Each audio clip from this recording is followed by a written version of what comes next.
కోల్కతా ఘటనపై సుప్రీంకోర్టులో విచారణ జరుగుతుంది. ఇప్పుడు లైవ్ చూద్దాం.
Outside.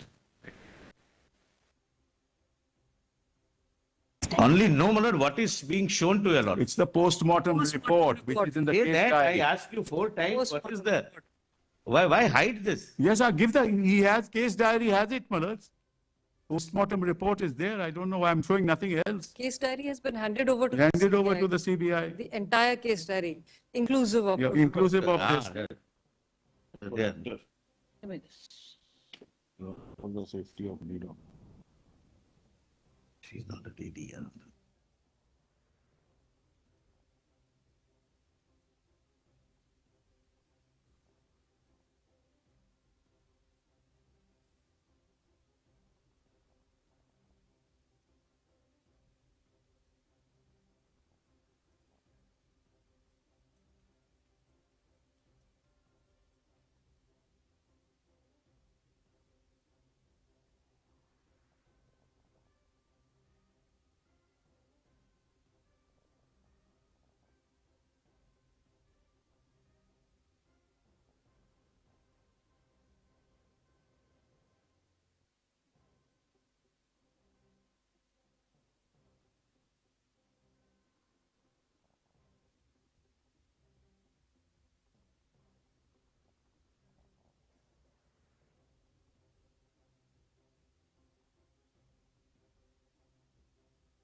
కోల్కతా ఘటనపై నేడు సుప్రీంకోర్టులో విచారణ జరుగుతుంది. ఇక ఆసుపత్రిలో మెడికో అత్యాచారం కేసును సుప్రీంకోర్టు సుమోటోగా తీసుకుంది. మరోవైపు ఇది పూర్తిగా రాజకీయ రంగు పులుముకుంది. పశ్చిమ బెంగాల్ సీఎం మమతా బెనర్జీ తన పదవికి రాజీనామా చేయాలని బీజేపీ డిమాండ్ చేస్తుండగా నిందితులను ఉరితీయాలని మమతా బెనర్జీ డిమాండ్ చేశారు.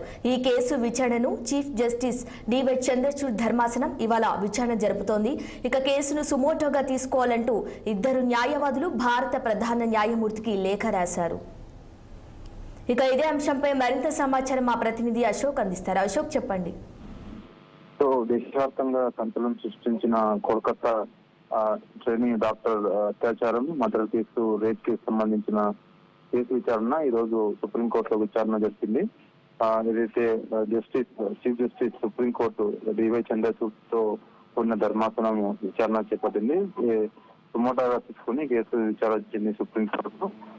ఈ సందర్భంగా దర్యాప్తుపై గురువారం రోజు అంటే ఎల్లుండి వరకు అఫిడవిట్ దాఖలు చేయాల్సిందిగా సిబిఐకి ఆదేశించింది. జాతీయ స్థాయిలో నేషనల్ టాస్క్ ఫోర్స్ కూడా ఏర్పాటు చేసింది. ఇందులో జూనియర్ డాక్టర్ల భద్రత సిఫార్సు చేయాల్సిందిగా టాస్క్ ఫోర్స్ బాధ్యతలు అప్పగించింది. సో ఈ సందర్భంగా విచారణ సందర్భంగా మెడికల్ కాలేజ్ ఏదైతే ఆ కాలేజ్ సంబంధించిన ప్రిన్సిపల్ తీరుపై కూడా ఆగ్రహం వ్యక్తం చేసింది. వెంటనే ఎందుకు ఎఫ్ఐఆర్ నమోదు చేయలేదు అని ప్రశ్నించింది. సో అంతమంది ఆసుపత్రిలో విధ్వంసం చేస్తుంటే పోలీసులు ఏం చేస్తున్నారంటూ వాటి పోలీసులను కూడా సుప్రీంకోర్టు ప్రశ్నించింది. ఈ మెడికల్ కాలేజీ ప్రిన్సిపల్ గా ఉన్న అతను వెంటనే రాజీనామా చేశారు. దాని తర్వాత గవర్నమెంట్ ప్రభుత్వం వేరే కాలేజీకి ప్రిన్సిపల్ గా ఎందుకు నియమించాల్సి వచ్చింది అంటూ సుప్రీంకోర్టు కూడా ప్రభుత్వాన్ని ప్రశ్నించింది. సో ఇందులో మరో పక్క ఏదైతే డాక్టర్ల రక్షణ అనువైన పరిస్థితుల పైన కూడా ఒక 3 వారాల్లో ప్రాథమిక నివేదిక ఇవ్వాలంటూ టాస్క్ ఫోర్స్ కు సూచించింది. టాస్క్ ఫోర్స్ గా ఏదైతే సభ్యులుగా నేషనల్ టాస్క్ ఫోర్స్ లో chairman vice admiral doctor R K Sarin గా నియమించింది. Doctor Nageshwar Reddy AIG, doctor M Srinivas Delhi AIIMS director గా ఉన్నారు. డాక్టర్ ప్రతిమా మూర్తి బెంగళూరు నిమ్స్ కు డాక్టర్ గా ఉన్నారు. So doctor Govardhan Dutt Puri, doctor Saumitra Rawat, professor Anit Saxena head cardiologist, Delhi AIIMS లో professor Pallavi Sarwe, dean Grant medical college Mumbai doctor Padmashri Vastav neurologist విభాగం AIIMS, cabinet secretary, home secretary, health secretary, national health commission chairperson వీళ్ళంతా ఈ నేషనల్ టాస్క్ ఫోర్స్ లో ఉంటారు. వీళ్ళంతా ఈ ప్రధానంగా ఈ మెడికల్ కాలేజీలపై మెడికల్ డాక్టర్లపై జరుగుతున్న దాడి వీటన్నిటిపైన ఒక నివేదిక ఇవ్వాలంటూ సుప్రీంకోర్టు ఈ టాస్క్ ఫోర్స్ ఏర్పాటు చేసింది. వీళ్ళు 3 వారాలలోపు ప్రాథమిక నివేదికను సుప్రీంకోర్టుకి అప్పగించాల్సి ఉంటుంది. సో ఇప్పటికే దేశవ్యాప్తంగా ఏదైతే ఈ డాక్టర్ వెస్ట్ బెంగాల్లో జరిగిన విధ్వంసం ఉందో దానిలో అమ్మాయి చనిపోవడం, గ్యాంగ్ రేప్ పాల్పడడం, ప్రస్తుతం ఒకటినే అరెస్ట్ చేశారు. సో ఇంకా చాలా మంది ఉన్నారంటూ వార్తలు వస్తున్నాయి. కొందరిని కాపాడే ప్రయత్నము రాష్ట్ర ప్రభుత్వం చేస్తున్నట్టు వాడు బీజేపీ విపక్షాలు ఆరోపణలు చేస్తున్నాయి. సో అందులో భాగంగానే ఆ ప్రిన్సిపల్ ని ట్రాన్స్ఫర్ చేయడం, వేరే కాలేజీకి బదిలీ చేయడం ఇవన్నీ చూస్తుంటే కావాలని ప్రభుత్వము విధంగా చేస్తున్నట్టు ఆరోపణలు వస్తున్నాయి. సో వీటన్నిటిని త్వరగతిన పరిష్కరించేందుకు ఇప్పటికే సిబిఐకి నోటీసులు కూడా జారీ చేసింది. ఈ నెల 22 కల్లా వెస్ట్ బెంగాల్ పై ఈ ఘటన నివేదిక ఇవ్వాలంటూ వెస్ట్ బెంగాల్ ప్రభుత్వాన్ని కూడా సుప్రీంకోర్టు నోటీసులు జారీ చేసింది. అంటే ఈ రోజు 20 తారీఖు అంటే ఎల్లుండి వరకు గురువారం వరకు ప్రభుత్వం సుప్రీంకోర్టుకి నివేదిక ఇవ్వాల్సి ఉంటుంది. ఘటన ఎందుకు జరిగింది, ఘటన తర్వాత జరిగిన విధ్వంసకాండ అవన్నీ చూస్తే కావాలని జరిగినట్లే ఉంది. పోలీసులు ఎందుకు అలా సెక్యూరిటీ రీజన్స్ ఎందుకు ఏర్పాటు చేయలేదు, ఇవన్నిటిని పరిగణలో తీసుకుని సుప్రీంకోర్టుతో సీరియస్ అయింది. అటు రాష్ట్ర ప్రభుత్వం పైన ఇటు ఏదైతే పోలీసుల పైన కూడా సీరియస్ అయింది. మరి 22వ తారీఖు నాడు దీనిపైన మరి ప్రభుత్వం అదే సుప్రీంకోర్టు ప్రభుత్వం ఇచ్చే నివేదికను బట్టి మరి తదుపరి కార్యాచరణ, తదుపరి విచారణ బట్టి ఉంటుంది. ఓకే అశోక్ చెప్పండి. ఈ ఘటన జరిగిన తర్వాత 4 గంటల్లోనే ఎఫ్ఐఆర్ బుక్ అయినట్టుగా తెలుస్తోంది. మరి ఈ కేసు విచారణ ఇంత జాప్యం జరగడానికి గల కారణాలేంటి? సో ఈ కేసులో మొదటి నుంచి చాలా అంటే అటు పోలీసుల పైనే ఎక్కువగా అనుమానాలు ఉన్నాయి. పోలీసులు ఘటన జరిగిన తర్వాత ఏదైతే ఎంక్వైరీ ప్రాథమిక ఎంక్వైరీ ఉందో అది సరిగ్గా జరపలేదు, ఆధారాలను తుడిచిపెట్టే ప్రయత్నం చేశారు. దాని తర్వాత మెడికల్ కాలేజీలో విధ్వంసం జరగడం, ఆ విధ్వంసం జరిగిన సందర్భంలో ఆ ఘటన జరిగిన అంటే ఎక్కడైతే ఆ బాధితురాలు రేప్ కు కానీ మర్డర్ కు గురైందో ఆ ప్రాంతంలో మొత్తం విధ్వంసం చేశారు. అక్కడ ఉన్న ఆనవాళ్లు ఏదైతే ఈ ఉంటాయో వాటిని కూడా తెచ్చిపోయే ప్రయత్నం చేశారు. పోలీసులు ఎందుకు ఆ ఘటన జరిగిన ప్రాంతాన్ని సెక్యూరిటీ కల్పించలేదు, ఎందుకు ఆ విధ్వంసం సృష్టిస్తున్న కాలేజీ పైన ఎందుకు మౌనంగా పోలీసులు ఉన్నారు? సో వీటన్నిటిపైన కూడా సుప్రీంకోర్టు సీరియస్ అయింది. సో జాప్యం కి పోలీసులు కోల్కతా పోలీసులు చెప్తున్న ప్రకారం చూస్తుంటే ఎక్కడ జాప్యం లేదు. ఎఫ్ఐఆర్ అయితే నమోదు చేశాము, ఎంక్వైరీ జరుగుతుంది.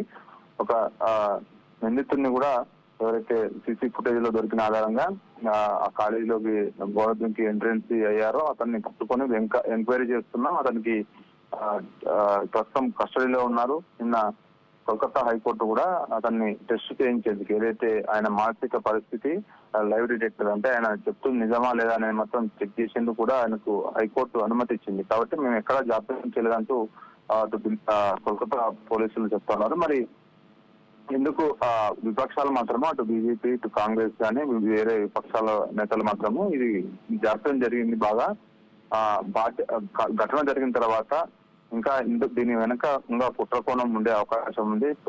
ప్రిన్సిపల్ కు కానీ అందులో ఉన్న సిబ్బందికి తెలియకుండా ఉంటుందా ఇంత పెద్ద ఘటన జరిగితే?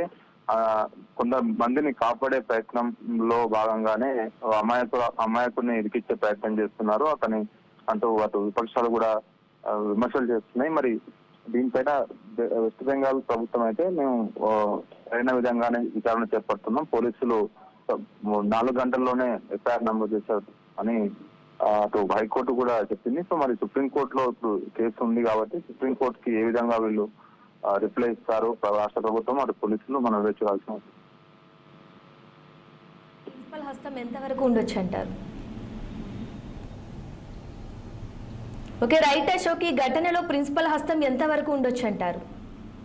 సో ఈ ఘటనకు ప్రిన్సిపల్ హస్తం అనేది ఎక్కడ లేదు, కానీ ఘటన జరిగిన తర్వాత జరిగిన అల్లర్లు కానీ అక్కడ విధ్వంసం దానికి బాధ్యత వహిస్తూ ఆయన ముందస్తులో భాగంగానే ప్రభుత్వం ఆయనను అక్కడ నుంచి లాంగ్ లీవ్ లో వెళ్ళాలంటూ చెప్పింది. కానీ లాంగ్ లీవ్ లో వెళ్ళిన తర్వాత ఆయనకు జస్ట్ 1 డే తర్వాతనే వేరే మెడికల్ కాలేజ్ కి ప్రిన్సిపల్ గా నియమించింది. సో దీనిపైన కూడా పెద్ద విమర్శలు జరిగాయి. అటు విపక్షాలు కూడా సీరియస్ అయింది, హైకోర్టు కూడా సీరియస్ అయింది.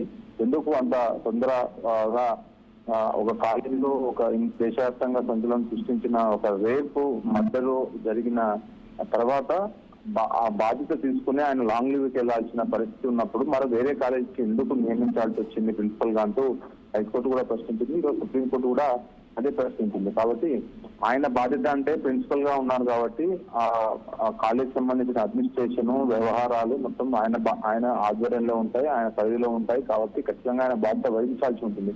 సో ఆయనకి తెలిసి జరిగిందా అంటే మాత్రం అది ఒక ప్రశ్న అని చెప్పుకోవచ్చు. అందులో పోలీసులు మాత్రం ఇంతవరకు ఆయన ఆధ్వర్యంలో జరిగింది, ఆయనకే జరిగిందనేది మాత్రం ఎక్కడా తెలియలేదు. కానీ ఒక ప్రిన్సిపల్ గా అడ్మినిస్ట్రేషన్ మొత్తం చూడాల్సిన బాధ్యత ఉంటుంది కాబట్టి ఆ వ్యవహారంలో ఆయనకు కూడా ఆయనకు బాధ్యత వహించాల్సి ఉంటుంది కాబట్టి దీనిపైన అయితే అందుకోసం విమర్శలు వస్తున్నాయి ఆయనపై. Okay, right Ashok, thank you.